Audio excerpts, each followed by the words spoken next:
Bab 1531, membuat sesuatu yang rumit menjadi sederhana. Pembalasan Tuhan ada di sini. Hansen tampak terkejut saat dia menyaksikan manusia melawan Six Patas. Retribusi Tuhan tidak menggunakan senjata, dia hanya menggunakan tubuhnya untuk bertarung. Dia juga sepertinya tidak dirugikan. Tubuhnya lebih kuat dari Safei, yang merupakan pejuang Sura peringkat 4. Dan melawan Six Patas, dia tidak berkeringat. Kamu orang gila, aku tidak ragu dengan kamu. Mengapa kamu bersikeras untuk melawan aku? Retribusi Tuhan berteriak saat dia bertarung. Kamu adalah lawan yang baik. Kamu harus benar-benar bertarung dengan aku. Lepaskan semua kekuatanmu. Six Patas terus mengayunkan pedangnya menuju retribusi Tuhan. Retribusi Tuhan tampak tertekan, dan dia berkata, apakah kamu gila?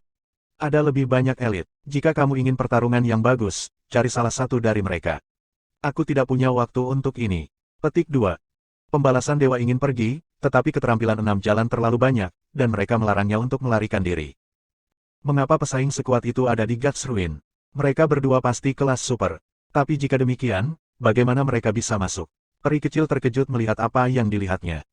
Dia mengira hanya akan ada kelas batu permata atau makhluk generasi kedua yang bisa bersaing dengannya. Dan setelah dia menemukan Hansen, dia berpikir pasti relik itu akan menjadi miliknya. Dia tidak menyangka akan menemukan dua elit super seperti itu setelah memasuki reruntuhan. Hansen, di sisi lain, merasa nyaman. Dia tahu Six Patas tidak akan mengganggunya. Retribusi Tuhan juga tidak memiliki banyak dendam padanya. Sementara dua elit super itu mungkin ada di sana, tidak ada konflik besar yang membuat mereka berselisih. Dan dia tidak berpikir mereka memiliki hubungan dengan langit luar atau suci. Kehadiran mereka tidak akan memengaruhi misi pribadi Hansen. Hansen membuat taman Star Seabis di suatu tempat di dekat, sehingga Hansen bisa turun, merasa nyaman, dan menonton sebentar. Hansen telah mempelajari beberapa trik Six Patas, tapi selain Hard Sword, dia tidak menghabiskan waktu untuk berlatih hal lain. Hansen belum pernah melihat Six Patas bertarung dengan seluruh kekuatannya sebelumnya, tetapi sekarang dia melihatnya, dia bisa belajar banyak. Hansen terkejut dengan metode pertarungan yang digunakan pembalasan dewa. Hansen tahu dia adalah anggota Blood Legion saat ini, dan karena darahnya, dia tidak dapat memanfaatkan kekuatan elemen tempat perlindungan. Dia harus menggunakan kerusakan fisik mentah setiap kali dia bertarung. Tapi kekuatan tempur retribusi dewa mengejutkan Hansen. Dia hampir sebagus setengah dewa super, dan tubuh serta keterampilan bertarungnya aneh. Tinjunya terlihat sederhana, dan sepertinya Hansen sedang menonton sesuatu yang sangat mendasar. Faktanya, sebagian besar keterampilan adalah sesuatu yang mudah kamu temukan di sekolah. Tapi itu menakutkan melihat skill meninju normal seperti itu menangkis skill pedang Six Patas. Itu akan mengejutkan penonton manapun. Setelah Hansen memperhatikan mereka sebentar, keterkejutannya semakin dalam. Dia memperhatikan bahwa pukulan yang tampak sederhana sebenarnya sangat rumit. Meskipun mereka terlihat sederhana, waktu dan penerapan keterampilan tersebut lebih dalam dari yang pertama kali muncul. Setelah menonton Guts Retribution bertarung sebentar, Hansen bisa memahami apa yang dia lakukan. Itu adalah keterampilan tinju yang kuat. Dan pembalasan Tuhan memang kuat. Ini jelas bukan sesuatu yang bisa dilakukan manusia pada umumnya. Tidak heran dia adalah anggota Blood Legion. Hansen memujinya, di dalam hatinya. Hansen juga sangat senang. Keterampilan meninju itu cocok untuknya. Meskipun keterampilannya sederhana, mereka masih sulit dipelajari dengan cara yang diinginkan Hansen. Sulit untuk menyederhanakan keterampilan yang rumit. Kamu harus memiliki pemahaman yang mendalam tentang kompleksitas lengkap sebelum kamu dapat memusatkan keterampilan ke esensi murni. Jika kamu memulai dari versi yang disederhanakan, kamu tidak akan memahami apa yang sebenarnya ada di dalam apa yang kamu pelajari. Tidak ada gunanya hanya mempelajari cangkangnya. Kamu tidak bisa menjalani hidup sepenuhnya tanpa perjuangan. Mempelajari pedang hantu memang rumit, tetapi melihat keterampilan meninju pembalasan Tuhan, dia merasa seolah-olah sedang belajar lebih banyak lagi. Dia tidak akan meniru retribusi Tuhan, dia hanya menemukan hal-hal yang bisa diubah dan ada menggunakan skill pedang. Retribusi Tuhan tidak ingin pertarungan sia-sia dengan 6 jalan, tetapi 6 jalan menahannya di sana, bagaimanapun caranya. Dan meskipun pukulannya kuat, itu tidak cukup untuk menekan 6 jalan. Jika mereka benar-benar bertarung, menentukan pemenang akan sulit. Tapi retribusi Tuhan tidak berencana untuk berperang. Dia hanya ingin pergi, dan itu membuat Six Patas kesal. Tiba-tiba, Six Patas dan Guts Retribution melihat Hansen dan yang lainnya, karena jaraknya tidak terlalu jauh. Mereka mulai mendekati Hansen saat mereka bertarung. Hansen tahu persis apa yang dipikirkan pembalasan Tuhan, dan dia memberitahu Star Seabis untuk lari dan menjauh dari 6 jalan. Retribusi Tuhan tampak tertekan, karena dia berharap Hansen bisa terlibat dalam pertarungan dan pergi untuk berurusan dengan 6 jalan, yang gila. Tapi Hansen tahu apa tujuan aslinya, dan dia tidak akan membiarkan pembalasan Tuhan mendekat. Pasangan itu tidak bisa bergerak sangat cepat saat mereka bertarung, jadi mereka tidak bisa mengejar Hansen. Retribusi Tuhan mengatupkan rahangnya, lalu berteriak pada Hansen, berkata, "Nak, bantu aku menyingkirkan maniak ini dan aku akan memberitahumu di mana relik itu." Hansen tidak mempercayainya, dan dia mengangkat suaranya untuk menjawab, "Simpan relik itu untuk dirimu sendiri. Aku tidak tertarik." Retribusi Tuhan berkecil hati sekali lagi. Dia memutar matanya dan berkata, "Apakah kamu ingin mengetahui rahasia terbesar dari Blood Legion? Bantu aku di sini dan aku akan memberitahumu." Petik 2. Hansen menyeringai, "Aku sudah bertemu dengan pemimpin Legiun Darah. Kamu memiliki rahasia yang lebih besar dari dia." Petik 2. Retribusi Tuhan tidak bisa menipu Hansen, dan dia terkejut dengan apa yang dia dengar. "Apa, kamu bertemu dengannya?" Petik 2. "Ya, dan dia bilang kamu pengkhianat. Dia mengatakan kepada aku jika aku pernah menemukan kamu, aku harus memotong kamu menjadi potongan-potongan kecil." Itu hanya gertakan Hansen. Anehnya, pembalasan Tuhan mempercayai apa yang telah diberitahukan kepadanya. Dia menghela nafas dan berkata, "Aku ditipu oleh Han Jinzi, bajingan asteris itu. Dia menjadikan aku musuh pemimpin. Tapi pemimpinnya juga tidak benar. Blood Legion seharusnya tidak menempuh jalan itu." Petik 2. "Jalan yang mana?" Hansen bertanya. Retribusi Tuhan berhenti berbicara. Sepertinya dia baru saja memikirkan sesuatu yang tidak menyenangkan, dan suasana hatinya berubah buruk. Dia kemudian mulai melawan 6 jalan seperti orang gila. Pembalasan Tuhan sangat serius sekarang, dan pertarungan mereka menjadi lebih gila dari sebelumnya. Itu adalah tontonan yang jauh lebih baik untuk ditonton, dan sekarang Hansen bisa belajar lebih banyak lagi. Bab 1532, Bepergian melalui Laut Bintang. Keduanya terus bertarung, karena gletser di sekitar mereka dihancurkan. "Kalian harus lihat ini," peri kecil tiba-tiba berteriak, karena Hansen terpaku pada menonton pertarungan. Hansen berbalik dan melihat peri kecil, lalu mengikuti lengannya yang terulur untuk melihat apa yang dia tunjuk. Ada retakan di es, dan darah mulai merembes keluar dari salah satunya. Itu mulai menggenang dan berlari ke arah mereka. Oh tidak, wajah Hansen berubah. Itu sebenarnya bukan darah, pada kenyataannya, itu bahkan tidak cair. Itu adalah segerombolan serangga merah, masing-masing sebesar biji wijen. Jumlah mereka tak terhitung, semuanya berlomba keluar dari retakan es di sungai. Apapun yang dilintasi serangga merah itu akan dimakan, kecuali tanah es itu sendiri. Kematian mereka membuat gunung es tampak lebih mati, dan tidak banyak yang bisa dimulai. "Berhenti berkelahi, lihat apa yang akan datang." Hansen berteriak pada pembalasan Tuhan dan 6 jalan. Ketika mereka mendengar panggilan Hansen, Six Patas tidak mendengarkan. Dia hanya melanjutkan amukan serangannya. Pembalasan Tuhan bisa melihat ancamannya. Wajahnya berubah, dan dia juga berteriak, "Oh, tidak. Mereka adalah God's Course Bugs. Lari." Retribusi Tuhan berbalik, ingin melarikan diri. Tapi dia segera diblokir oleh 6 jalan yang gila. "Kamu gila, jika kita tidak lari sekarang, dan serangga mencapai kita, kita semua akan mati." Retribusi Tuhan meneriakkan kasusnya di Six Patas. "Kamu dan aku harus menyelesaikan pertarungan ini. Bahkan Tuhan sendiri tidak bisa menghentikan kita untuk menyelesaikan ini," kata Six Patas dingin, saat pedangnya terus mengayun dengan liar. "Sial, bertemu orang gila ini sangat tidak beruntung." Retribusi Tuhan berteriak dengan keras. Kemudian dia berbalik untuk berteriak pada Hansen. "Temukan cara untuk menyingkirkan orang gila ini. Jika tidak, kami tidak akan bisa lari." Serangga ini mengklaim bahwa mereka memakan mayat Tuhan. Aku tidak bisa memastikan validitas cerita tersebut, tapi apapun masalahnya, mereka pasti bisa memakan kita. Petik 2. Bagaimana aku bisa menghentikannya? Hansen berbalik, siap lari. Jika God's Course Bugs mengklaim bahwa mereka memakan sisa-sisa Tuhan, mereka pasti sangat kuat sampai taraf tertentu. Hansen tidak ingin mengambil risiko mencari tahu apakah mereka bisa memakannya atau tidak. "Itu sebabnya aku meminta kamu untuk memikirkan cara. Aku ingin hidup, aku tidak ingin mati di sini, bersama orang gila ini." Retribusi Tuhan berteriak. Hansen menyadari bahwa serangga tidak bergerak dengan kecepatan yang sangat mengkhawatirkan. Mereka bukan ancaman langsung, belum. Retribusi Tuhan dan 6 jalan ada di depan. Jika serangga menyerang, mereka akan mengejar keduanya terlebih dahulu. Six Patas, jika kamu ingin melawannya, setidaknya buatlah agar dia ingin bertarung denganmu. Saat ini, dia jelas tidak melakukannya. Jadi, untuk saat ini, mungkin kamu harus melepaskannya, kata Hansen, berharap itu akan membantu situasi. Kemudian, dia melompat ke Starse Abyss untuk melarikan diri. Mereka melintasi jarak 10 mil sebelum melihat ke belakang, dan ketika Hansen melakukannya, dia melihat 6 jalan dan pembalasan Tuhan mengikuti dari belakang. Mereka sebenarnya berlari lebih cepat dari Starse Abyss, dan mereka melewatinya. Hansen menoleh dan wajahnya berubah. Legiun God's Course Bugs tampak seperti aliran darah, dan mereka datang dengan sangat cepat. Mereka tidak lambat seperti sebelumnya. Tidak lama kemudian, serangga itu menutup celah itu menjadi hanya 1 mil. Mereka berlomba untuknya seperti sungai yang mengamuk. Serangga, saat mereka meluncur di atas salju, diam. Mereka tidak bersuara.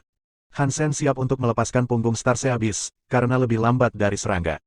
Dia harus menemukan cara lain untuk mendapatkan petunjuk pada mereka. Tapi tubuh Starsea Abyss tiba-tiba meledak dengan susunan bintang. Bintang-bintang terbentuk di seluruh kulitnya dan meliputi atmosfer di sekitarnya. Kemudian, kecepatan Starsea Abyss meningkat. Rasanya seperti bepergian melalui hyperspace, karena dunia di sekitar mereka hanya menjadi buram. Bos Starsea Abyss ditampak seperti bayangan, dan di tengah hujan bintang, itu menuju tepat ke sisi Gletser. Sial, bintang kecil, apakah kepalamu patah? Apakah kamu akan bunuh diri? Wajah Hansen berubah, dan dalam sekejap, Starsea Abyss berlari langsung ke Gletser. Hansen kaget. Starsea Abyss, dengan bintang di sekelilingnya, telah berkedip menembusnya. Di tengah cahaya bintang, Starsea Abyss tidak melambat. Mereka melakukan perjalanan melalui seluruh Gletser, berhasil keluar dengan aman di sisi lain. Serangga datang dengan cepat, tetapi mereka harus meluncur di sekitar Gletser untuk melanjutkan pengejaran. Ini sangat memperlambat mereka. Starsea Abyss tanpa henti bergerak maju, mengabaikan keberadaan Gletser yang mungkin menghalangi jalannya. Mereka mampu menghindari bug dan bahkan mendapatkan petunjuk di 6 jalan dan pembalasan Tuhan. Ekspresi aneh muncul di wajah Retribusi Dewa ketika dia melihat Starsea Abyss. Dia tanpa malu-malu mendekati Hansen dan melompat ke punggung makhluk itu. Haha, beri aku tumpangan. Retribusi Tuhan tertawa. Six Patas diam-diam datang untuk duduk di punggung Starsea Abyss juga. Bro, hewan peliharaanmu lumayan bagus. Itu bisa melalui objek fisik. Kemampuan ini sangat luar biasa. Retribusi Tuhan mengacungkan jempol, melihat Starsea Abyss melanjutkan melalui Gletser lain. Ini bukan hewan peliharaan, itu adalah makhluk dari koleksiku. Dia membesarkan Starsea Abyss seperti anak manusia, tapi dia tidak berhasil mengajarkannya bahasa baru. Itu cerdas dan jinak, itu tidak pernah benar-benar menunjukkan banyak agresi. Starsea Abyss melakukan perjalanan selama setengah hari, dan ketika serangga hilang dari pandangan, Hansen menghentikan perjalanan. Bintang kecil, kerja bagus. Hansen menepuk kepala Starsea Abyss dan memujinya. Dia tidak tahu Starsea Abyss memiliki kemampuan itu sampai sekarang. Dia pikir itu luar biasa. Ketika Hansen mencoba untuk mengajarkan bahasa Starsea Abyss dan keterampilan lainnya, Hansen selalu menganggapnya sebagai makhluk yang berkinerja buruk. Tapi tindakan terbaru ini layak mendapat pujian, yang membuat Starsea Abyss senang. Makhluk itu tahu bahwa dia melakukannya dengan baik. Hansen sekarang menyadari bahwa mencoba mengajarkannya bahasa dan pengetahuan terlalu keras untuk makhluk itu. Retribusi Tuhan dan 6 jalan melompat dari belakang Starsea Abyss dan melihat sekeliling. Meskipun mereka masih berada di suatu tempat di tengah pegunungan Gletser, es di sekitarnya sekarang bertabur bunga-bunga berwarna dari setiap spektrum pelangi. Oh tidak, mengapa kita di sini? Wajah Retribusi Tuhan berubah setelah melihat sekeliling. Bab 1533, Chimenia yang pergi. Apakah ada masalah dengan tempat ini? Hansen mengerutkan kening saat dia melihat sekeliling. Dia tidak melihat sesuatu yang luar biasa. Pembalasan Tuhan terlihat serius ketika dia berbicara berikutnya. Dia berkata, ini lebih dari sekedar masalah. Itu masalah besar. Aku pernah ke daerah ini sebelumnya, dan bunga-bunga ini adalah benda yang menakutkan. Sebaiknya kamu tidak menyentuhnya. Petik 2. Bunganya aneh, itu pasti. Mereka sangat bersemangat, tapi mereka kekurangan kekuatan hidup. Six Patas menimpali, saat dia melihat bunga berwarna-warni di sekitar. Apa yang terjadi jika aku menyentuhnya? Hansen bertanya. Pembalasan Tuhan tertawa dan berkata, aku tidak sengaja menyentuh yang merah sekali. Aku harus memotong jari aku untuk menyelamatkan hidup aku. Jika kamu ingin mencobanya, jadilah tamuku. Petik 2. Hansen melihat ke tangan pria itu dan menyadari bahwa semua jarinya masih utuh. Mungkin jari yang hilang itu tumbuh kembali, tapi dia tidak tahu pasti. Dan itu berarti dia tidak tahu apakah pembalasan Tuhan itu bohong atau tidak. Tetapi untuk tetap aman, Hansen mengikuti nasihat pria itu dan menghindari interaksi dengan bunga. Akan lebih baik jika hewan peliharaanmu, bintang kecil, membawa kami pergi dari sini. Dia bisa menghindari menyentuh bunga-bunga ini, jadi dia tidak akan terpengaruh, kata Retribusi Tuhan. Hansen mengangguk. Itulah satu-satunya cara. Tidak banyak bunga, tapi bintang kecil sangat besar, dan dia mungkin akan menyentuhnya jika dia berjalan normal. Semua orang naik ke atas Starsea Abyss lagi, dan Hansen bertanya pembalasan Tuhan, jadi, kamu pernah ke sini sebelumnya? Kemana kita harus pergi meninggalkan tempat ini? Petik 2. Aku telah datang ke tempat ini, tetapi aku belum pernah ke tempat ini dengan tepat. Aku juga tidak tahu. Retribusi Tuhan mengangkat bahu. Six Patas tetap diam, tapi dia juga tidak tahu tempat ini. Six Patas adalah kaisar terlahir, dan dia tidak mungkin masuk ke dalam sebelumnya. Ini juga pertama kalinya dia di sini. Kalau begitu kita harus mencoba keberuntungan kita, bukan? Hansen secara acak memilih arah dan membiarkan Star Seabis membawa mereka maju. Di tengah cahaya bintang, Hansen melakukan perjalanan di antara, melintasi, dan melampaui gletser dan bunga. Tidak ada yang bisa menyentuh mereka, jadi mereka tidak dalam bahaya. Tapi saat mereka berjalan, mereka merasakan ada yang tidak beres. Ketika mereka melewati gletser berikutnya, mereka melihat lebih banyak bunga. Aku pikir kamu telah memilih arah yang salah. Ada lebih banyak bunga di sini daripada sebelumnya. Kami akan pergi lebih dalam ke padang rumput. Retribusi Tuhan berkata. Sudah kubilang aku menebak-nebak. Jika kamu tidak menyukai arah ini, bagaimana kalau kamu memilih jalan? Hansen mengangkat bahu. Lewat sana. Retribusi Tuhan menunjukkan arah yang ingin dia tempuh. Hansen mengarahkan Star Seabis ke arah itu, tetapi setelah beberapa waktu, Hansen menyadari jumlah bunga benar-benar meningkat. Mereka sepertinya masih melangkah lebih dalam. Kembali, kami tidak bisa melangkah lebih jauh di sini. Terlalu banyak bunganya, kata peri kecil. Di saat yang sama, cahaya bintang Star Seabis mulai redup. Tubuhnya akan kembali ke keadaan padat. Hansen memeriksa tubuh makhluk itu dan menyadari kekuatan hidupnya jauh lebih lemah. Bepergian ke sana pasti menghabiskan banyak energi, dan tidak akan bertahan lama. Hansen membiarkan Star Seabis beristirahat di tempat yang tidak memiliki bunga. Akan sulit bagi kami untuk kembali, kata retribusi Tuhan, sambil mendulang daerah tersebut. Selain tempat mereka berada di lapangan basket, bunga-bunga menutupi setiap inci tanah yang bisa mereka lihat. Kecuali mereka bisa terbang melintasi langit, dia tidak tahu bagaimana lagi bunga-bunga itu bisa dihindari. Tubuh Star Seabis begitu besar sehingga tanpa keahlian khusus bepergiannya, akhirnya akan menyentuh setiap bunga. Hansen mempertimbangkan untuk terbang, tetapi dia melihat beberapa awan aneh di langit di atas. Itu membuatnya berpikir ulang tentang ide itu. Peri kecil sudah memberitahunya bahwa dia tidak bisa terbang terlalu tinggi saat berada di reruntuhan juga. Dia pasti tidak bisa pergi lebih tinggi dari gletser. Jika dia melakukannya, awan akan melepaskan kekuatan aneh. Itu adalah kekuatan yang telah membunuh banyak makhluk di masa lalu. Hansen berpikir tentang apa yang harus dia lakukan selanjutnya. Tapi tiba-tiba, mereka melihat sebuah view bayangan di langit. 11 kuda laut hitam terbang lewat. Mereka menarik Chimenia hitam yang sama di belakang mereka. Moncongnya berkedip dengan adanya api biru, dan itu terlihat seaneh biasanya. Apa ini? Pembalasan Tuhan belum pernah melihat kuda laut hitam itu sebelumnya, jadi dia mengerutkan kening. Six Patas melihat ke arah kuda laut hitam di langit dan kemudian muncul untuk memikirkan sesuatu. Hansen hanya pernah melihat mereka sekali sebelumnya, tapi dia tidak tahu apa yang mereka lakukan atau apa yang mungkin mereka kejar. Mereka memang tampak sedikit berbeda dari saat terakhir Hansen bertemu mereka. Itu karena hanya ada kuda laut hitam kali ini. Tidak ada kuda laut es lain di sekitar. Mungkin sesuatu telah terjadi, dan mereka tetap berada di hutan beku. Mereka bisa terbang di langit. Jika mereka bisa, aku juga bisa. Ayo coba terbang. Retribusi Tuhan membuat keputusan, melihat kuda laut hitam terbang di atas. Namun, Hansen tidak terlalu berharap. Dia menggelengkan kepalanya. Kamu bisa mencobanya, tapi aku akan tetap di sini dan menunggu bintang kecil pulih. Retribusi Tuhan ingin pindah, tetapi dia juga memutuskan untuk tetap tinggal. Dia tidak bisa benar-benar terbang, karena kemampuannya lebih mirip dengan melompat sangat tinggi.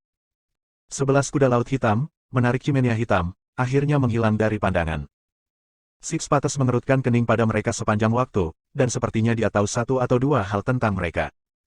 Six Patas, apakah kau tahu sesuatu tentang kuda laut hitam dan Chimenia mereka? Hansen bertanya. Dia tidak buta, jadi dia tahu Six Patas tahu sesuatu. Six Patas mempertahankan kesunyiannya sedikit lebih lama, sebelum bertanya, pernahkah kamu mendengar tentang pertarungan besar di tempat suci Dewa Keempat? Pertarungan itu besar, dan banyak elit berpartisipasi. Kaisar dan makhluk super yang mengamuk berlimpah di dalamnya. Petik 2. Aku mendengar para elit super menandatangani kesepakatan 100 suku. Apakah itu hasil dari pertarungan ini? Hansen bertanya. Six Patas mengangguk. Memang, tapi aku belum lahir. Aku tidak tahu detailnya dengan baik. Tetapi satu makhluk super mengamuk yang mengambil bagian mengatakan bahwa mereka memperebutkan sebuah relik. Sebagian besar roh tidak pernah melihat atau mendengar tentang itu, tetapi mereka diseret ke dalam konflik oleh keluarga atau teman. Petik 2. Tidak ada yang mengatakan apapun. Mereka hanya mengizinkan 6 jalan untuk melanjutkan, karena mereka tahu dia tidak akan mengungkit cerita tanpa alasan. Setelah jeda singkat, Six Patas berkata, aku tahu makhluk super yang mengamuk itu. Dia adalah salah satu makhluk yang berhasil mencuri relik itu sendiri. Itu dikatakan Chimenia hitam itu. Petik 2. Semua orang terkejut, dan mereka semua berseru, pasti itu tidak mungkin yang baru saja kita lihat. Bab 1534, Menara Takdir, jangan lupa subscribe. Apakah itu chimenea besar? Peri kecil melihat ke arah chimenea itu terbang. Six Patas berpikir sejenak. Aku tidak yakin. Seperti apa bentuknya tidak pernah dijelaskan, tapi aku yakin tidak pernah ada penyebutan api biru atau sejumlah kuda laut hitam yang menyeretnya. Petik 2. Jadi, apakah itu peninggalan atau bukan? Peri kecil mengerutkan kening. Tidak peduli apa itu tidak ada hubungannya dengan kita. Begitu banyak elit datang ke sini untuk mengambilnya, tetapi tidak ada yang pernah melakukannya. Sama mustahilnya bagi kami untuk mendapatkannya, kata retribusi Tuhan. Aku seharusnya, tapi kita masih harus mencari cara untuk keluar dari sini. Hansen tidak terlalu tertarik dengan chimenea. Mereka belum terlalu dekat dengan objek di hutan beku, tapi udara dingin di dekatnya hampir membunuh mereka. Hansen mengira kuda laut hitam itu menakutkan, dan dia setuju dengan apa yang dikatakan pembalasan Tuhan. Meskipun begitu banyak elit ingin datang dan mendapatkannya, bukan berarti itu adalah sesuatu yang bisa mereka dapatkan. Es di sekitar mereka memiliki begitu banyak bunga. Mereka tidak memancarkan bau, dan tidak ada lebah yang terbang di sekitar mereka. Dan meskipun mereka indah untuk dilihat, ada keanehan yang tak terbantahkan bagi mereka. Bunga-bunga itu tidak memiliki kekuatan hidup, dan meskipun lautan bunga itu indah untuk dilihat, menatapnya terlalu lama akan mengganggu. Hansen berjalan mendekati mereka untuk memeriksa bunga kuning. Tangkainya sangat jelas, dan tidak dapat disangkal keasliannya. Bunga itu pasti bunga asli, dan sama sekali tidak palsu. Kalian harus melihat ini. Pembalasan Tuhan telah melihat sesuatu, dan dia menunjuk ke arah gunung. Di tengah gunung es, Hansen melihat keberadaan sebuah bangunan yang setengah tak terlihat. Itu terbuat dari logam putih, yang membuatnya sulit untuk dilihat di tengah-tengah es. Mereka terlalu fokus pada bunga untuk menyadarinya lebih awal. Tempat itu terlihat sangat aneh. Tidak mungkin di tempat relik itu berada, bukan? Mata peri kecil terbuka lebar.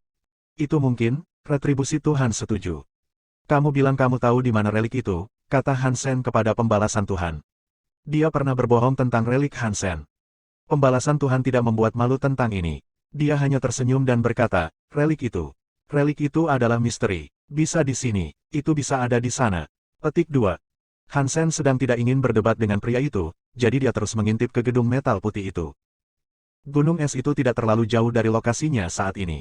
Hansen bisa melihat bentuk bangunan logam putih, tapi dia masih hanya bisa melihat satu sisinya dari tempatnya. Di atas pintu gedung ada sebuah tablet, dan di atas tablet itu ada kata takdir. Itu adalah sesuatu yang menurut Hansen sangat familiar. Dia telah melihat tablet lain yang mirip dengan itu, memiliki kata takdir yang sama juga. Apakah tempat ini ada hubungannya dengan tablet itu? Hansen kaget. Entah bagaimana, tablet itu telah dihancurkan oleh seseorang atau sesuatu, dan serpihannya telah tersebar di berbagai tempat suci. Ini adalah sesuatu yang hanya diketahui oleh Hansen. Tablet itu sangat kuat, dan berusaha sekuat tenaga, bahkan Hansen pun tidak mampu memberikan setitik kerusakan pun. Memotongnya menjadi banyak bagian seperti ini sungguh gila. Satu bagian bahkan berakhir di dalam lembah waktu. Semuanya sangat aneh. Tiba-tiba, dia melihat bagian lain dari tablet itu. Dan ini melekat pada sebuah bangunan. Itu membuatnya berpikir, tempat ini adalah kehancuran Tuhan. Apakah itu berarti tablet itu terkait dengan dewa tempat kudus? Petik 2. Ada banyak bunga di antara kita dan di sana, tapi kita harus aman selama kita tidak menyentuhnya. Mari kita lihat menara logam itu, retribusi Tuhan menyarankan. Semua orang berdiskusi singkat tentang gagasan itu, dan mereka akhirnya memutuskan untuk meninggalkan Little Silver bersama Starsea Abyss sementara yang lain pergi untuk memeriksanya. Tubuh Starsea Abyss belum pulih, jadi mungkin berisiko untuk menghilang. Itu tidak bisa melindungi dirinya sendiri jika bahaya muncul. Selain itu terlalu besar. Ada begitu banyak bunga, dan siapa yang tahu apa yang akan terjadi pada makhluk itu jika menginjak salah satunya. Han S.ide meninggalkan Little Silver karena jika sesuatu yang buruk terjadi pada Starsea Abyss, Little Silver bisa melindunginya. Setelah diskusi mereka selesai, semua orang dengan hati-hati melintasi padang bunga, menuju ke arah Menara Putih. Ada begitu banyak bunga, tapi untungnya, ada beberapa bidang yang kosong. Secara keseluruhan, tidak terlalu berbahaya. Dan tanpa kesulitan mengangkat kepalanya, mereka segera tiba dengan selamat di depan Menara Putih. Ketika mereka mendekat, mereka melihat menara itu sangat besar. Hanya ada 7 lantai, tetapi masing-masing memiliki tinggi setidaknya 100 meter. Pintu itu sendiri tingginya 20 meter. Tablet di atas pintu, seperti yang mereka lihat, memiliki kata takdir di atasnya. Ketika Hansen melihat lebih dekat, dia bahkan bisa mengatakan bahwa kata itu telah ditulis dengan tulisan tangan yang sama. Menara itu berbentuk segi 8, dan setiap sudutnya memiliki bel logam. Mereka berjalan mengelilinginya sebentar, tetapi akhirnya, pembalasan Tuhan mengerutkan kening dan berkata, menara ini aneh. Selain tabletnya, tidak ada satupun ukiran. Bahkan tidak ada lukisan atau patung binatang. Tidak ada apa-apa. Itu sama sekali tidak cocok dengan menara. Ini hampir seolah-olah konstruksi ini dibangun di tempat lain, dan dipindahkan begitu saja ke sini. Petik 2. Six Patas mengangguk dan berkata, iya, menara ini tidak dibangun di sini. Petik 2. Apakah relik itu akan ditemukan di suatu tempat di dalam menara? Peri kecil bertanya. Tidak ada yang menjawabnya karena tidak ada yang tahu tentang menara itu. Mereka pasti tidak akan tahu apa isinya. Apakah kamu ingin melihatnya? Pembalasan Tuhan mendorong pintu terbuka saat dia berbicara. Dia hanya mencoba, dan dia tidak menyangka pintu setinggi 20 meter itu benar-benar terbuka dengan mudah. Retribusi Tuhan dibekukan. Tidak percaya, dia bergumam, ini benar-benar terbuka. Semua orang melihat melalui kusen pintu dan melihat bahwa ruangan di dalamnya kosong. Selain dari satu patung, tidak ada yang lain di sana. Patung itu aneh. Itu bukanlah Buddha, peri, dewa, atau apapun. Bahkan Yesus. Patung itu memiliki tubuh, tetapi tidak memiliki kepala. Itu seperti mayat tanpa kepala, hanya duduk di sana. Siapa yang menghancurkannya, mereka tidak tahu. 6 jalan dan pembalasan dewa melihat tidak adanya bahaya, jadi mereka memutuskan untuk masuk. Hansen membawa Bauer bersamanya, dan ketika mereka memasuki menara, Hansen dengan cepat terkejut. Melalui kusen pintu, Hansen melihat tempat itu memang cukup kosong. Tapi setelah masuk, dia melihat kata-kata tertulis di dinding. Isi tulisannya membuat Hansen terkejut. Bab 1535, Raja Timur ada di sini. Teks yang dilihat Hansen di seberang menara menggunakan bahasa manusia, tapi dia terlalu malas untuk memikirkannya. Isinya berbicara tentang Sutra Darah Pulsa. Ini mengejutkannya. Teks itu sendiri tidak membahas bagian utama dari Sutra Darah Pulsa, dan juga tidak ada yang berlaku untuk pintu kehidupan. Tetapi ketika Hansen membacanya, dia menyadari itu adalah metode rahasia yang dapat memicu kekuatan tersembunyi dari darah. Itu mirip dengan Shuro yang memicu perubahan Shuro mereka. Mereka yang belum mempelajari Sutra Darah Pulsa akan percaya teks di dinding tidak masuk akal, tapi Hansen dan pembalasan Tuhan akhirnya saling memandang dengan kaget. Apakah tempat ini memiliki hubungan dengan pencipta Legiun Darah, Kaisar Manusia? Hansen hanya menebak-nebak, saat dia mencoba mengingat setiap kata dan memasukkannya ke dalam ingatannya. Peri kecil berputar-putar di lantai pertama. Patung yang rusak dan teks itu tidak berarti apa-apa baginya, dan dia sangat ingin melanjutkan. Dia pergi ke lantai 2. Dia mengikuti tangga yang menuju ke atas, dan ketika dia mencapai puncak, dia terkejut melihat bahwa ruangan itu benar-benar kosong. Tidak ada patung atau teks. Seolah-olah seorang pencuri baru saja berkunjung. Kenapa tidak ada apa-apa? Apakah seseorang sudah ada di sini dan mengambil semua barang bagus? Setelah itu, dia pergi ke lantai 3. Semua orang mengikutinya, dan seperti lantai 2, tidak ada sama sekali di sana. Sepertinya seseorang sudah ada di sini sebelum kita. Sesuatu seharusnya ada di sini, tapi sepertinya sudah diambil, kata Six Patas sambil berjalan berkeliling. Artinya, tidak akan ada peninggalan yang bisa ditemukan di sini. Jika peninggalan itu diambil, maka itu juga berarti kehancuran akan kehilangan kekuatan untuk melindungi dirinya sendiri, kata retribusi Tuhan. Peri kecil kecewa. Dia pikir relik itu mungkin ada di sana. Tapi tidak ada yang bisa ditemukan. Tidak ada relik, tidak ada. Yah, karena kita di sini, sebaiknya kita lanjutkan ke atas. Hansen memegang Bauer dan pergi ke depan. Iya, mungkin tidak semuanya telah dihapus. Mungkin ada sesuatu yang tersisa. Peri kecil mempertahankan sedikit optimisme. Mereka menaiki beberapa lantai lagi dan melihat tidak ada yang lebih.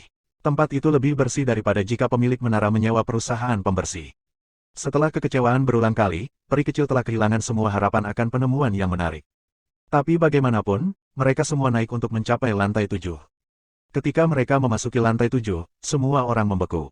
Tapi itu bukan kejutan ngeri, itu adalah kejutan kegembiraan.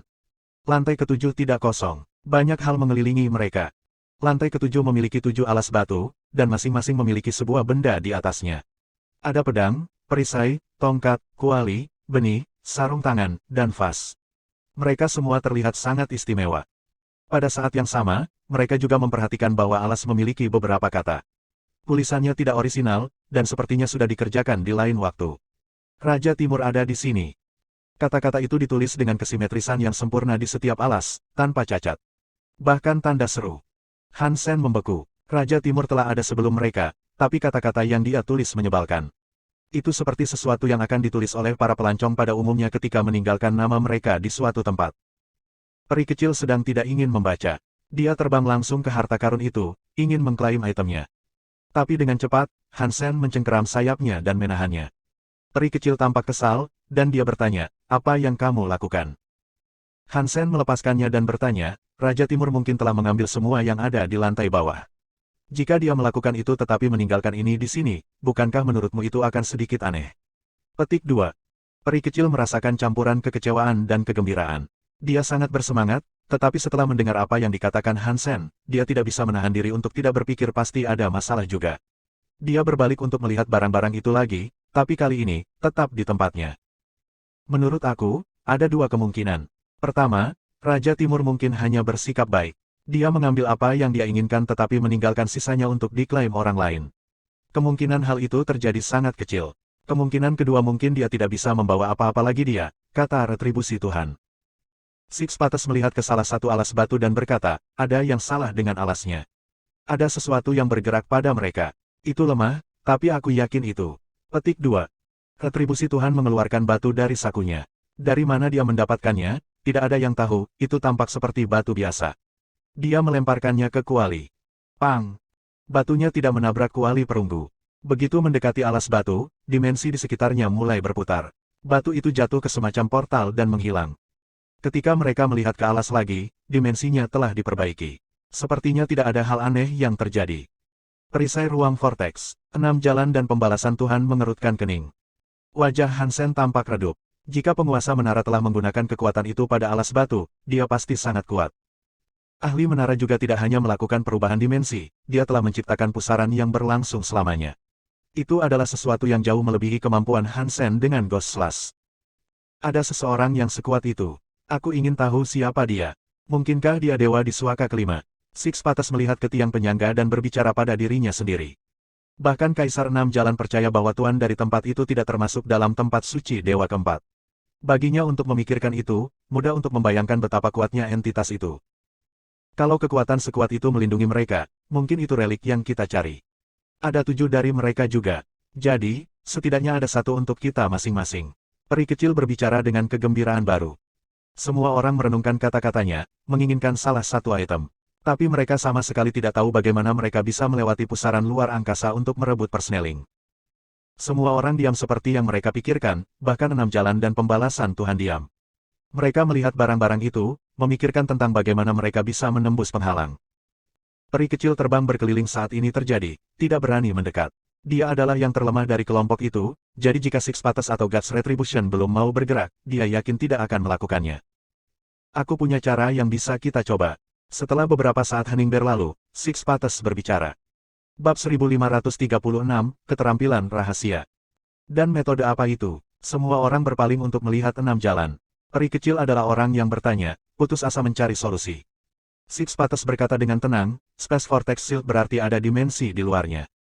Tidak peduli seberapa kuat kita akan tersedot ke dalam. Artinya, kecuali kita memiliki kekuatan yang diperlukan untuk menerobos ruang angkasa. Jika kami tidak memiliki kekuatan itu, kami tidak dapat menembus penghalang. Petik 2. Setelah berhenti sejenak, 6 jalan menunjuk ke salah satu alas dan berkata, ini berbeda. Jika raja itu bisa meninggalkan teks pada mereka, itu berarti mereka tidak dilindungi oleh Space Vortex Shield. Jika kita menyingkirkannya, mungkin kita bisa menyimpulkan titik buta dari perisai. Petik 2. Meskipun mungkin tidak ada titik buta, ini tetap patut dicoba. Ini adalah satu-satunya kesempatan yang mungkin kami dapatkan, retribusi Tuhan menambahkan. Lalu apa yang kita tunggu? Mari kita hancurkan alas itu. Peri kecil sudah tenang. Dia berbicara dengan cepat, tetapi sebenarnya dia tidak terburu-buru, dan dia tidak bergerak. 6 jalan memanggil pedang 6 jalannya dan mengarahkannya ke tiang yang membawa pedang itu. Lalu dia berkata, jika ini berhasil, aku ingin pedang ini. Six Patas kemudian menghantam tiang penyangga. Dentang logam terdengar. Semua serangannya hanya meninggalkan bekas putih. Six Patas tampak tercengang, dan yang lainnya semuanya tampak terkejut. Mereka semua tahu betapa kuatnya Six Patas, dan jika hasil kerusakannya hanya bisa membuat tanda putih di permukaan alas, itu berarti mereka telah meremehkan kekuatan batu itu secara drastis. Six Patas menatap alas. Kekuatan di seluruh tubuhnya mulai melonjak ke satu titik, ujung pedangnya. Ketika dia telah mengumpulkan semuanya, dia melepaskan ayunan lainnya. Ini bekerja jauh lebih baik. Dia memberikan tanda setengah layak di atas alas. Itu masih agak dangkal, dan lebih dangkal daripada prasasti yang ditinggalkan oleh Raja Timur. Batunya keras, retribusi Tuhan mau tidak mau berkata. Permukaan atas alas ini panjangnya 1 meter. Jika kami tidak dapat melakukan yang lebih baik dari ini, mencoba hal lain seperti mengebor mungkin berhasil, tetapi akan memakan waktu lama. Six Patas mengerutkan kening. Lalu bagaimana kalau kita semua mengambil giliran, memotong satu? Kata Hansen, jika kita akhirnya bisa memasukkan barang-barang itu ke dalam, maka akan sepadan dengan waktu yang dihabiskan untuk mencoba mengeluarkannya. Semua orang mulai membahas saran itu. Pada akhirnya, mereka memutuskan untuk bekerja secara bergiliran untuk mengebor lubang ke alas dari bawah. Mereka benar-benar ingin melihat apakah mereka bisa mengambil barang yang ada di sana. Alasnya kuat, tapi pasti bisa digali. Mereka menggali ke dalamnya dengan baik dan lambat, dan setelah beberapa hari, mereka berhasil menggali lubang yang cukup jauh untuk memungkinkan mereka mencapai harta karun itu. Box novel, Ko-em. Tapi, sedikit mengecewakan mereka, relik itu masih ada di permukaan. Pusaran perisai itu lebar, dan masih melarang mereka meraih apa yang telah mereka usahakan. Tidak heran Raja Timur tidak repot-repot mengambil barang-barang ini. Kecuali dia bisa menembus ruang angkasa, dia tidak akan bisa meraihnya. Pembalasan Tuhan terdengar sangat mengecewakan. Hansen tahu akan sulit untuk memecah ruang. Dia hanya akan bisa melakukannya jika dia seperti Dong Xuanzi, yang benar-benar bisa menerobos ruang dan membuat lubang ke dunia yang sama sekali berbeda. Jika mereka bisa melakukan itu, mereka bisa mengambil barangnya. Harta karun itu ada di depan mereka, menggoda. Namun, tidak satupun dari mereka memiliki kekuatan yang dibutuhkan untuk menangkapnya. Harta itu mungkin tidak bisa diperoleh, tetapi setidaknya Hansen mendapatkan sesuatu dari perselingkuhannya. Dia teringat teknik rahasia darah pulsa sutra, dan setelah mencobanya, dia menyadari bahwa dia bisa berlatih dengannya. Hansen kembali ke Star Abyss dan Little Silver setiap hari untuk memeriksa pasangan dan melihat apakah mereka baik-baik saja. Retribusi Tuhan mengambil kesempatan untuk meninggalkan Menara Putih bersamanya, juga. Bro, apakah kamu mempraktikkan rahasia yang tertulis di dinding? Retribusi Tuhan bertanya pada Hansen dengan suara berbisik ketika tidak ada orang di sekitar. Belum. Mengapa? Apa yang salah? Hansen tahu pria itu tidak akan menanyakan hal ini secara sembarangan. Sesuatu harus terjadi. Retribusi Tuhan melanjutkan dengan berkata, kamu bisa tahu itu rahasia keterampilan tertulis di dinding berhubungan dengan sutra darah pulsa kita. Aku pikir Menara Putih ini terhubung ke Blood Legion. Keterampilan ini mungkin menjadi kunci untuk meraih jarahan. Tetapi ketika aku mempraktikkannya, aku tidak memiliki sinergi atau reaksi dengannya. Mungkin aku salah melakukannya, aku tidak tahu. Tapi kupikir aku harus bertanya padamu.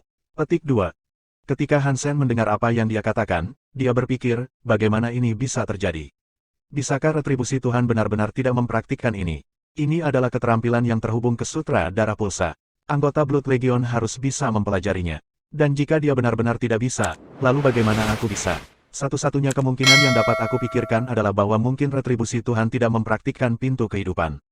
Dia tidak mengaktifkan terobosan dan mempelajarinya dalam bentuk lengkapnya. Pilihan itu tampaknya paling masuk akal.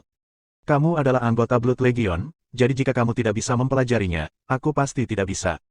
Hansen menggelengkan kepalanya. Retribusi Tuhan berpikir itu mungkin juga terjadi, tetapi dia masih berkata, kamu tetap harus mencoba mempraktikannya. Mungkin ada yang salah dengan aku atau sesuatu. Petik 2. Hansen berpura-pura setuju, dan dalam 2 hari, dia akan memberitahu pembalasan Tuhan bahwa dia tidak mendapatkan reaksi apapun dengan apa yang tertulis di dinding. Jika skill adalah kunci untuk mendapatkan item, pasti tidak ada kemungkinan Hansen akan mengakui bahwa dia telah mempelajarinya. Jika seseorang dari Blood Legion mengetahui bahwa orang luar dapat mempelajari keterampilan rahasia mereka, tetapi anggota sebenarnya tidak bisa, itu akan mengarahkan banyak kemarahan dan kecemburuan ke arahnya. Plus, itu benar-benar bisa menjadi kunci untuk mendapatkan item. Hansen tidak ingin menyerahkan nasibnya pada kebaikan retribusi Tuhan.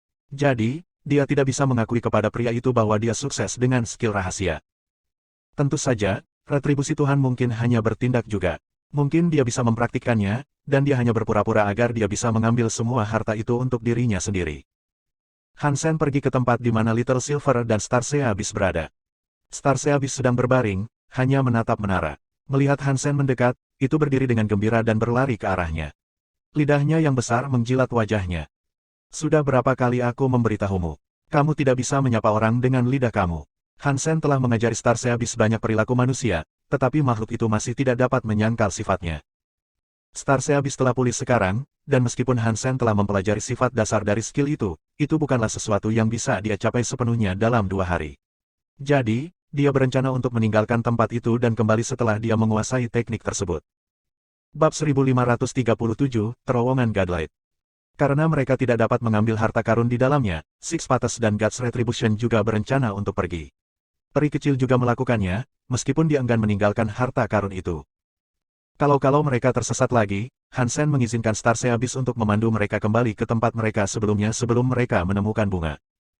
Star Seabis kembali melalui pegunungan Gletser, kembali ke tempat asalnya, saat mereka pertama kali melihat Gutscourse Bugs. Untungnya, tidak ada lagi makhluk yang terlihat. Mungkin mereka kembali ke es. Sekarang aman, aku harus pergi. Siapapun yang mendapatkan harta karun itu akan dilakukan melalui pekerjaan mereka sendiri. Retribusi Tuhan dengan cepat menghilang. Hansen merasa curiga, dia pergi. Itu membuatnya bertanya-tanya apakah pria itu bisa melatih keterampilan rahasia atau tidak. Tapi itu tidak mungkin. Bahkan jika dia mampu mempraktikkannya, tanpa kekuatan Star Seabis, akan sangat sulit untuk kembali ke menara. Bagaimanapun, Star Seabis pergi ke sana dalam garis lurus. Pembalasan Tuhan harus melintasi banyak gunung jika dia tidak memiliki makhluk seperti itu. Berjalan kembali ke menara akan memakan waktu yang sangat lama, asalkan dia bahkan bisa memindahkannya sekali lagi.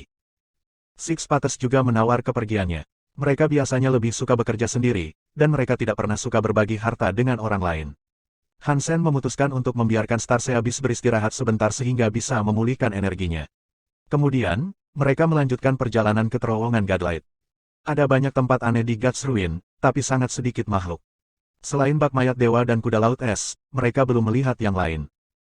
Ada gunung berbatu di depan. Ini pasti benar. Disinilah letak terowongannya. Peri kecil, yang ada di depan, mulai berteriak dengan semangat. Hansen sedang duduk di punggung Little Star. Dia melihat ke depan dan melihat beberapa gunung abu-abu di antara dua gletser. Tampaknya terowongan itu dikatakan berada.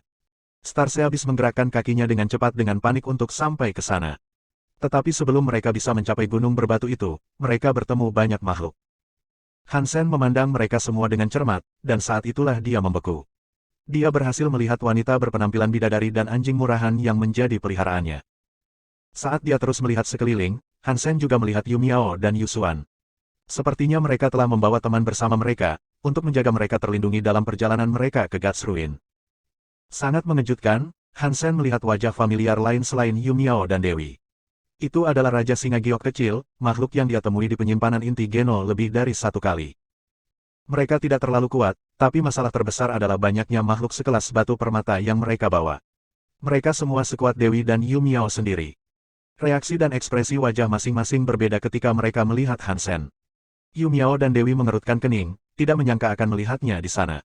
Little Jade Lion King tidak terlalu memikirkannya, karena dia belum menyadari bahwa Hansen adalah pemilik Crystal Core. Apa yang kamu lakukan di sini? Yusuan bertanya pada Hansen.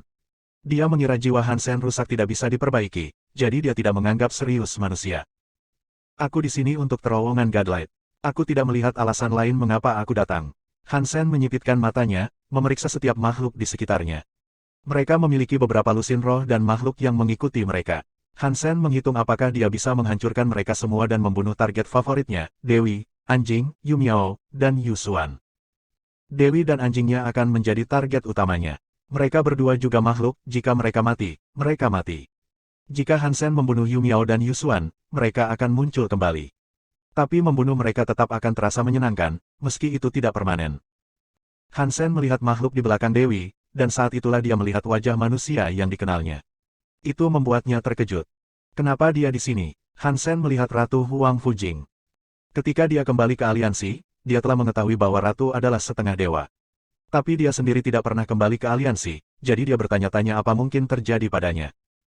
Dia tidak akan pernah menduga bahwa Ratu telah berakhir di penampungan suci bersama Dewi dan sekarang menemaninya ke kehancuran dewa. Ratu mengenali Hansen, tapi dia tidak menunjukkan ekspresi apapun. Mungkin dia tidak ingin menimbulkan masalah dengan menunjukkannya. Hansen tidak tahu apakah Ratu terjebak oleh kontrak atau tidak, jadi dia juga tidak menunjukkan bahwa dia mengenalinya. Dia tidak ingin mereka menahan Sandera dan menggunakannya untuk mengancamnya. Yang lebih mengejutkan, ketika dia melihat lebih jauh ke tempat parkir di sana, dia melihat orang lain yang dia kenal.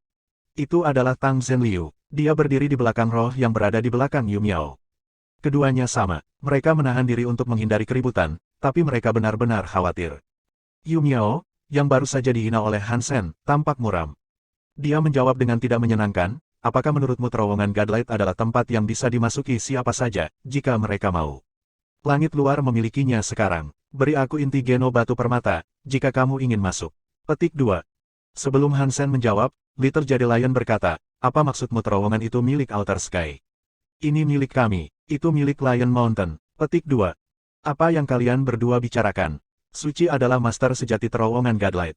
Dewa itu suci, begitu juga kami. Anjing murahan di sebelah Dewi bergumam. Sekarang Hansen tahu mengapa mereka semua terjebak di luar, tanpa ada yang masuk. Itu karena masing-masing dari tiga faksi ingin menegaskan kepemilikan dan memulai pabean. Di sekitar gunung, ada sejumlah makhluk dan roh lain yang mengawasi. Mereka bukan milik faksi terkenal, seperti Hansen. Sebagian besar tampaknya datang dalam kelompok yang terdiri dari 3 orang atau lebih. Kalian sangat egois. Kamu ingin mengklaim terowongan Godlight untuk diri kamu sendiri. Apakah kamu tidak takut menyinggung roh dan makhluk yang tak terhitung jumlahnya yang hanya ingin akses? Roh sendirian berbicara dengan nada kesal, karena dilarang masuk. Jika kamu tidak setuju dengan aku, mungkin kamu ingin mencicipi perangko Leonhard aku. Jika kamu bisa menahan hentakan, aku akan membiarkan kamu masuk. Little Jade Lion tidak takut, dan dia melanjutkan untuk memanggil inti Geno Leonhard stemnya. Hansen, saat melihat inti Geno, mengerutkan kening. Itu bukan inti Geno dirinya. Itu sangat kuat, dan itu pasti kelas super. Sekarang, Hansen tahu bahwa siapapun dapat memasukkan inti super Geno, selama itu bukan inti Geno diri mereka. Kamu tidak akan diizinkan masuk jika inti Geno diri kamu super. Tampaknya singa juga bukan satu-satunya yang bermain dengan aturan ini. Dewi dan Yu Miao pasti membawa sub mereka sendiri juga. Bab 1538, Pertarungan Inti Geno Super. Roh, melihat Cap Singa, tampak ketakutan. Dia tidak mengatakan apa-apa lagi, dan hanya berbalik untuk pergi. Roh dan makhluk lain tetap di tempatnya, tetapi mereka tidak mengatakan apa-apa. Mereka masih ingin masuk ke terowongan Godlight, tapi mereka penasaran bagaimana hal-hal bisa berkembang lebih dulu. Setelah berpikir sejenak, Hansen memutuskan untuk pergi juga. Dia juga ingin melihat bagaimana keadaannya. Menunggu sampai 3 faksi bertempur di antara mereka sendiri dan kemudian memilih yang selamat akan lebih baik daripada melawan mereka semua sekaligus. Yusuan, melihat Hansen pergi, mendengus dan tidak mengatakan apa-apa lagi. Tang Zhenliu saat ini cukup tertekan. Dia telah mengalami nasib buruk yang cukup parah. Ketika dia memasuki Suaka Dewa keempat, meskipun dia berhasil bertahan, dia ditangkap oleh roh dari penampungan langit luar dan dipaksa untuk menandatangani kontrak. Dia tidak dapat kembali ke aliansi, dan dia harus sering mempertaruhkan nyawanya, meskipun hanya memiliki inti Geno perunggu. Dan karena roh yang telah menandatangani kontrak dengan memutuskan untuk bergabung dengan misi ke God's Ruin, dia harus ikut serta juga. Dia sangat senang melihat Hansen sebenarnya masih hidup, tetapi setelah ditangkap oleh faksi besar seperti Outer Sky, dia tidak berpikir Hansen bisa menyelamatkannya. Sedih sekali, aku tidak bisa mengejar Hansen, meski sudah 10 tahun lebih awal, dan terlebih lagi, aku bahkan belum bisa menentukan nasibku sendiri. Tang Zhenliu menghela nafas. Ratu dan Tang Zhenliu berada dalam situasi yang sama satu sama lain, tetapi Ratu tidak terlalu peduli. Dia berdiri di belakang Dewi, menunggu saat yang akan datang. Dia sangat percaya diri pada Hansen, dan dia sangat percaya dia akan menyelamatkannya dan membebaskannya. Hansen kemudian menyaksikan 3 faksi bertempur di luar terowongan, dan dia memastikan untuk menonton dari kejauhan. Dia berpikir tentang bagaimana dia bisa menyelamatkan kedua teman manusianya, lebih dari apapun. Jika mereka belum menandatangani kontrak, ini akan mudah. Jika ya, itu akan menjengkelkan, pikir Hansen dalam hati. Jangan buang waktu, reruntuhan hanya terbuka dalam waktu terbatas. Lion Mountain akan mengontrol terowongan ini, jadi pergilah ke tempat lain. Little Jade Lion berbicara dengan kepercayaan diri yang sombong. Box Novel, Ko-em. Meskipun dia hanya memiliki inti Geno diri perak, karena Raja Singa Putih, dia tidak takut dengan langit luar atau suci. Raja Singa Kecil, langit luar akan pergi, tapi hanya dengan satu syarat, Yu Miao tiba-tiba berkata pada singa. Little Jade Lion menjawab, jika dalam kondisi konyol, maka tidak, terima kasih. Tapi silakan dan silakan beritahu aku. Petik 2. Itu tidak konyol. Jika Outer Sky tidak berjuang untuk terowongan kamu, kamu harus membiarkan kami memasuki terowongan dengan bebas, tanpa mengambil inti Geno kami, kata Yu Miao. Kakak, bagaimana kamu bisa? Yusuan terdengar gugup. Kepemilikan terowongan cahaya dewa mungkin merupakan potensi keuntungan terbesar dari seluruh kehancuran dewa. Yu Miao, dengan mengajukan kesepakatan seperti itu, akan membuat mereka kehilangan banyak. Yu Miao melambaikan tangannya untuk menghentikannya berbicara, dan dia tidak menyebutkan syarat lebih lanjut. Oke, aku berjanji roh luar langit bisa memasuki terowongan. Raja Singa Kecil, mendengar Yu Miao mengatakan ini, langsung setuju. Baiklah kalau begitu. Yu Miao melambaikan tangannya dan membawa pengikut langit luar bersamanya ke pintu masuk terowongan. Kakak, jika kamu pergi seperti itu, kita tidak bisa mendapatkan apa-apa. Yusuan berkata pada Yu Miao. Apa terburu-buru? Dewi masih di sana. Mereka tidak akan mundur, dan akan ada pertarungan besar. Menentukan pemenang tidak akan mudah, kata Yu Miao dengan tenang. Bagaimana jika Dewi tidak berkelahi? Yusuan bertanya dengan khawatir. Mustahil. Dengan kepribadian Dewi apa adanya, dia tidak akan mundur, Yu Miao berbicara dengan keyakinan yang teguh. Anjing hitam, melihat langit luar pergi, merendahkan suaranya dan berkata kepada Dewi, Nona, Yu Miao sangat jahat. Dia pasti menunggu sampai kita melawan Lion King, dan kita terluka. Apa yang harus kita lakukan? Haruskah kita kembali, jika mereka memanfaatkan kita? Petik 2. Itu tidak perlu. Yu Miao berpikir dia telah menipu kita, tetapi nyatanya, dia telah memberi kita kesempatan. Jika kita mengalahkan Lion King, kita bisa mengklaim pintu masuk ke Godlight Tunnel. Dewi menatap Lion King saat dia berbicara. Singa kecil itu masih muda, tapi Cap Hati Singa adalah inti super Geno yang kuat. Dengan roh-roh yang menjaganya, dia akan sekuat kita. Aku tidak berpikir semuanya akan semudah yang kamu yakini. Anjing hitam itu tampak cemas. Jika semuanya mudah, Yu Miao tidak akan memberi kita kesempatan ini, kata Dewi, lalu berjalan mendekati Raja Singa. Dewi, ayahku dan ayahmu adalah teman. Kamu bisa pergi sekarang, dan jika kamu melakukannya, aku tidak akan melawanmu. Little Lion King terus berbicara dengan bangga. Dewi tersenyum. Hubungan sekret dengan Gunung Singa sudah bagus, tapi kamu terlalu naif jika kamu pikir kami benar-benar akan menyerah. Gunung Singa memiliki kekuatannya sendiri. Hubungannya tidak perlu. Apakah kamu mengatakan kamu akan melawan aku untuk terowongan Godlight?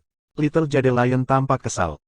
Kita harus bertarung, tapi tidak perlu merusak hubungan kita dan membiarkan orang lain mendapatkan keuntungan, kata Dewi sambil melihat ke arah Yu Miao, yang sedang pergi.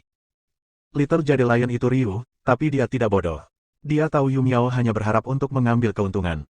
Lalu apa yang kamu sarankan? Little Jade Lion bertanya pada Dewi. Bagaimana kalau kita bertengkar? Jika kamu kalah, kamu pergi. Kita bisa menghindari kerugian, dan menghindari dimanfaatkan, kata Dewi. Apa menurutmu aku bodoh? Kamu adalah batu permata dan aku hanya perak. Kenapa aku berpikir untuk melawanmu? Little Lion King menyeringai. Dia tidak tertarik dengan kesepakatan yang diusulkannya. Dewi kemudian berkata, kami hanya bertarung dengan inti Geno non-diri. Kami tidak akan diturunkan untuk bertarung dengan kekuatan kami yang sebenarnya. Kamu memang membawa Leonhard Stem, iya. Kami memiliki cincin dewa. Apa menurutmu Cap Hati Singa bisa menolak cincin dewa? Petik 2. Betulkah? Hanya bertarung dengan inti Geno. Little Jade Lion tampak bingung, tidak yakin dengan apa yang dia pikirkan. Cap Hati Singa-singa kecil dan cincin dewa Dewi bukanlah inti Geno diri mereka. Kekuatan pribadi para kombatan tidak akan mempengaruhi pertarungan. Pernah ada kejadian di antara dua tempat penampungan, dan itu membuktikan bahwa cincin dewa sebenarnya lebih lemah dari Cap Hati Singa, tapi sekarang dia rela akan menggunakan sesuatu yang lebih lemah. Little Lion King tidak yakin apa yang dia lakukan. Tapi dia yakin dengan capnya. Dia tidak melihat alasan mengapa dia harus menolak pertarungan, dan jika dia tidak menerimanya, dia hanya akan terlihat lemah. Orang mungkin mengira dia takut. Baiklah kalau begitu, perangko hati singa versus cincin dewa. Siapapun yang kalah akan meninggalkan Godlight Tunnel sendirian. Little Jade Lion tidak bodoh. Dia mengatakan ini dengan lantang, sehingga semua bisa mendengar inti Geno mana yang akan digunakan. Dia tidak ingin dia memanggil yang lain. Bab 1539, Cincin Dewa, oleh pengantar tidur. Dewi tersenyum dan memanggil cincin dewa. Sepertinya dia tidak sedang bermain-main. Little Jade Lion melihat bahwa Dewi benar-benar akan menggunakan Gatling untuk melawan Leonhard Stem, dan ketika dia melakukannya, dia merasa jauh lebih aman. Kakak, apa yang Dewi lakukan?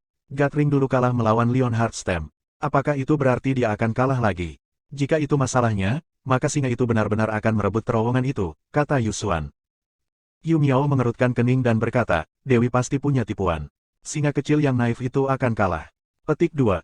Saat mereka berdua berbicara, Gatling dan Leonhard Stem terlibat dalam pertempuran. Leonhard telah ditinggalkan oleh singa super di Lion Mountain. Itu adalah salah satu inti super Geno yang terkenal di tempat itu. Salah satu sisi bentuknya memiliki kepala singa emas, yang memiliki sejumlah simbol aneh di atasnya. Dalam bahasa singa, mereka bergabung menjadi kata hati. Leonhard Stem sangat kuat, dan kemampuan stampingnya mampu menekan segalanya. Makhluk super yang lemah akan dengan mudah menemukan dirinya hancur di bawah beban tubuh setengah dewa Leonhard. Itu adalah barang yang cukup menakutkan. Gatling telah ditinggalkan oleh salah satu tetua dewi. Itu berbentuk seperti halo, dan itu bahkan memiliki cahaya seperti suci. Makhluk yang bersentuhan dengannya akan terserap kekuatan hidupnya. Itu adalah inti super Geno yang sangat kuat. Perangko hati singa bersinar emas menuju cincin dewa, sedangkan cincin dewa memancarkan cahaya seperti suci kembali pada perangko hati singa. Cahaya emas Leonhard Stem segera mulai memadamkan cahaya cincin dewa, memperjelas bahwa tidak akan butuh waktu lama bagi Dewi untuk kalah.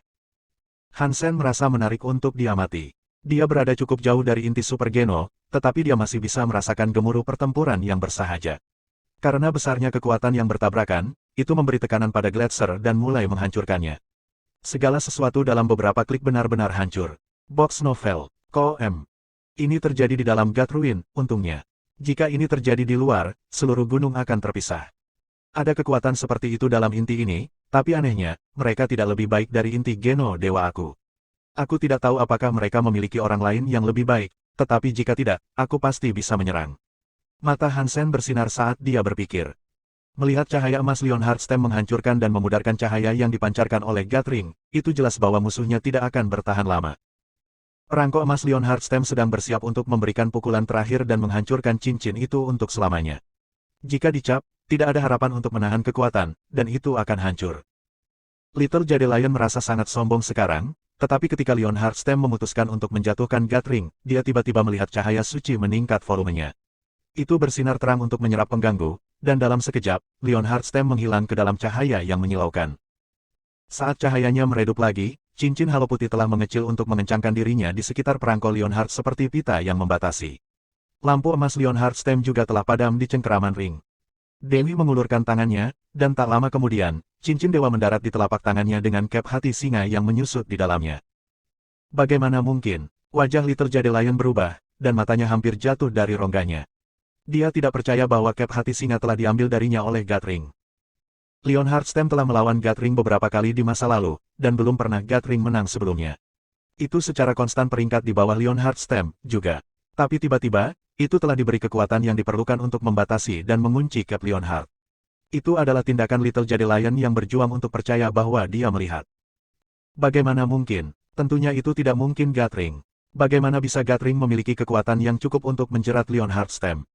Yusuan juga kaget. Dia tidak percaya Dewi memegang cincin dengan perangko hati singa terjebak di dalamnya. Itu adalah Gatring, ya, tapi ini versi lengkapnya. Yu Miao berbicara dengan nada serius. Versi lengkap, apakah dulu rusak? Yusuan menatap Yu Miao. Dia tahu tentang Gatring, tetapi dia tidak pernah mendengar bahwa itu rusak, tapi Yu Miao menggelengkan kepalanya dan berkata, itu tidak rusak, tapi cincin itu memiliki sejarah yang sangat khusus. Yu Miao berhenti sebentar, lalu berbicara lagi. Dewi dan bangsanya adalah makhluk, tapi mereka mengaku sebagai ahli waris dewa. Apakah itu benar? Aku tidak tahu, tetapi ras mereka memang memiliki banyak makhluk super yang mengamuk. Yang paling terkenal tidak diragukan lagi adalah Dewa Penguasa Suci. Sekitar waktu yang sama Tuhan-Tuhan ada di antara kita, ada makhluk kuat lain yang ada. Itu adalah makhluk super mengamuk, dan itu hampir setenar dewa-dewa.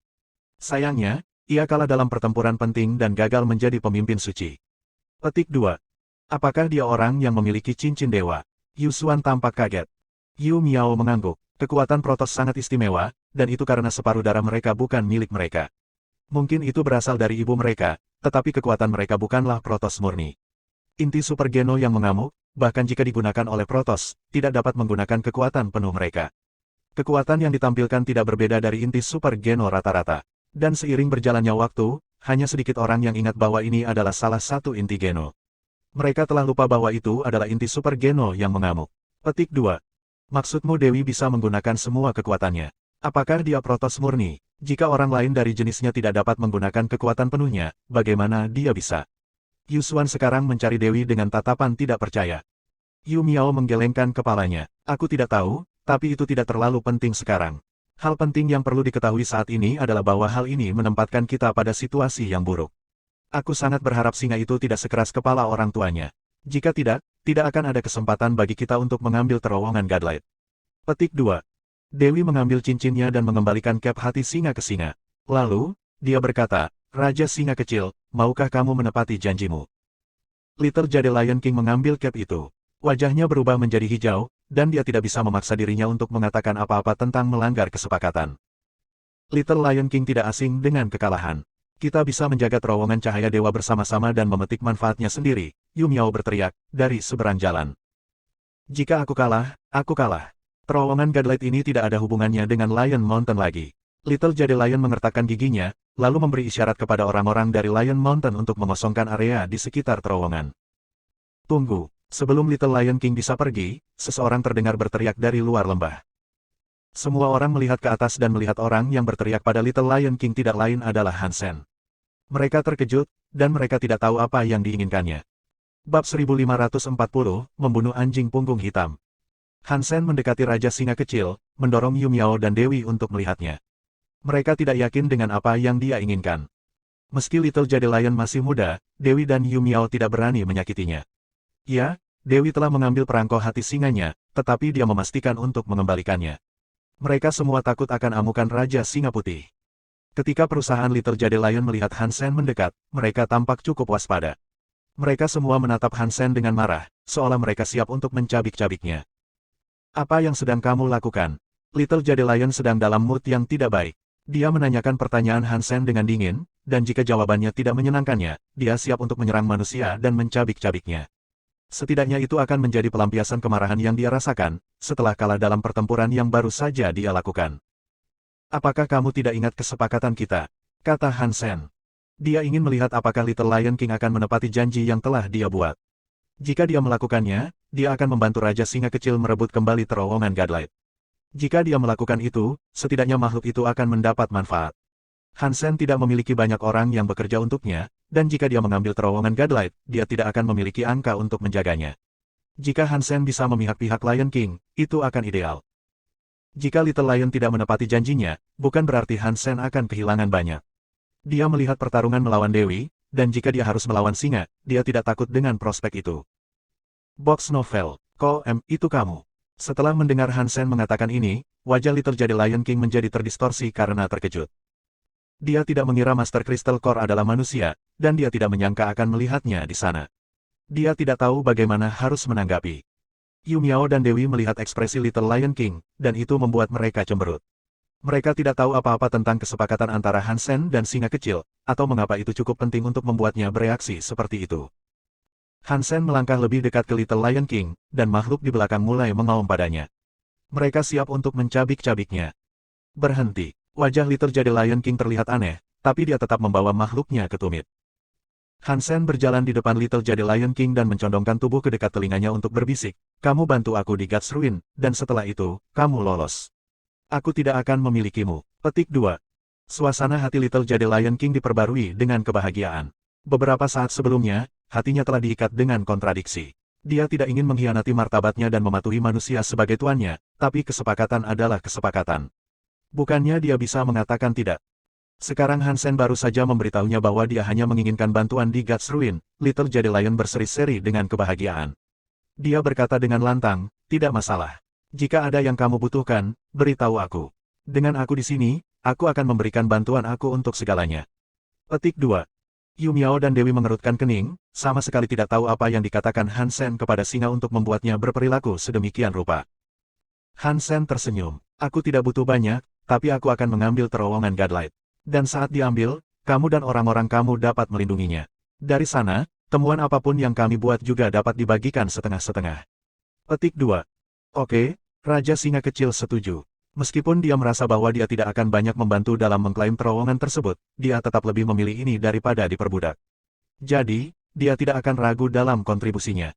"Raja Singa Kecil, apakah kamu akan menarik kembali kata-katamu dan tidak menaati janji?" Anjing punggung hitam berbicara kepada Raja Singa Kecil dengan marah. Little Lion King tampak kaget, dan dia berkata, "Aku tidak mengingkari janji. Bukan aku yang melawanmu, orang inilah yang akan melakukan itu. Itu idenya, dan tidak ada yang bisa aku lakukan tentang itu." Petik 2. Yu Miao dan Dewi mendengar apa yang dikatakan Raja Singa Kecil, dan mereka langsung terlihat bingung. Dia biasa melakukan hal-hal sesuka hatinya, tetapi sekarang Raja Singa Kecil tampak takut pada manusia. Mereka tidak yakin apa yang terjadi. Hansen mengabaikan yang lain dan berjalan menuju pintu masuk. Tanpa penundaan, dia akan mengambil titik masuk terowongan Godlight. Gerakan ini bahkan mengejutkan Raja Singa Kecil. Seandainya dia sombong, dia tidak akan mengabaikan Dewi, tentunya. Mengepalkan rahangnya, dia membawa pasukannya ke depan untuk mengikuti Hansen. Little Lion King tidak menyangka Hansen ingin memulai perkelahian, tetapi Hansen benar-benar ingin membunuh Dewi dan anjingnya. Ini akan menjadi kesempatan sempurna untuk itu. Saat mereka mencuri Star Seal Orb, Hansen dalam mode roh Raja Supernya. Mereka tidak tahu itu Hansen yang hampir mereka bunuh, tetapi Hansen mengingat kekejaman mereka tanpa melupakan satu detail pun. Kamu hanyalah manusia, namun kamu begitu sombong. Apakah kamu benar-benar ingin mati?" Anjing punggung hitam berteriak dengan marah. Makhluk suci kemudian berlari ke depan untuk memblokir kemajuan Hansen, Raja Singa Giok Kecil, dan rombongannya. "Siapapun yang menghalangi jalanku akan mati." Hansen haus darah, jadi dia tidak berbicara atau bernegosiasi lebih dari itu. Dia bersinar dengan lampu merah, dan kemudian, sayap Ruby muncul di belakangnya. Lampu merah itu seperti darah, dan ketika Hansen mencabut pedang tayannya, dia mengayunkannya dengan kekuatan besar tepat melintasi Black Back Dog dengan kepakan sayapnya.